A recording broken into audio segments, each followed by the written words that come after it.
Hi, I'm Sugar, and I'll be your raid leader today. This is a basic guide to Artificer Xy'mox and Castle Nathria. This guide is meant to get you through week 1. I hope to do more in-depth guides once I've experienced the boss on live servers.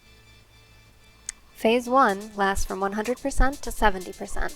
Tanks should position the boss at one end of the room with the melee, range, and healers loosely spread on the boss's right side.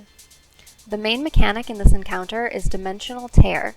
This mechanic will create wormholes between the distance of two connected players.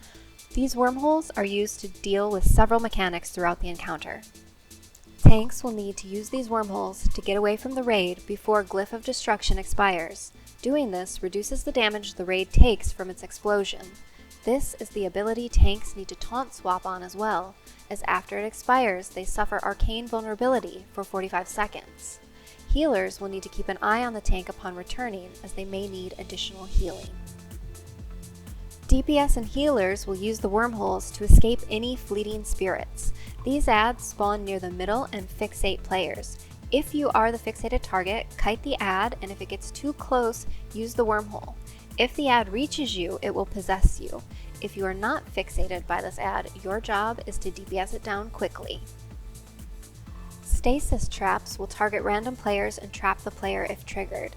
The trap will need to be DPS down if this happens. The traps can also be cleared with immunities. Make sure you leave space between the wormholes and stasis traps spawning for easier travel.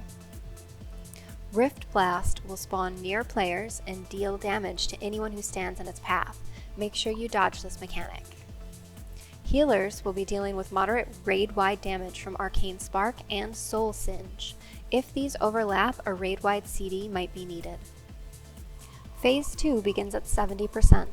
Dimensional Tears, Rift Blasts, Stasis Traps, and Glyph of Destruction are all active and should be handled as before.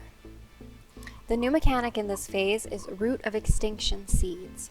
8 of these will spawn around the room. DPS should pick them up and take them through a wormhole, dropping them at the farthest point from the raid before they detonate. Healers will have Withering Touch to deal with on players. This is a hard-hitting dot that will require spot healing. An overlap may occur for the tanks clearing their Glyph of Destruction and seeds detonating. If this happens, don't be in the radius of the seed's explosion. Phase 3 begins at 40%. Dimensional Tear wormholes, Rift Blast, Stasis Traps, and Glyph of Destruction are also present in this phase.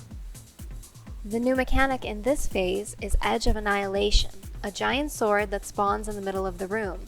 This sword will drag players towards it and explode after 10 seconds. To counter this, set up a wormhole close to the middle of the room and use it to get away from the sword's explosion before the cast finishes. The raid can also use speed boosts to counter this if you have enough. Healers, while Edge of Annihilation is up, its presence creates an aura of dread, doing raid-wide damage every 3 seconds. Healing cooldowns will need to be rotated here. That is the fight. At this time, it's unclear when we'll be using Hero, but I suspect in Phase 2 or 3 between movement mechanics. I hope going over these basics of the fight helps you as you adventure in Castle Nathria. Also, shout out to Aaron for helping me put this boss strategy together. Okay, bye!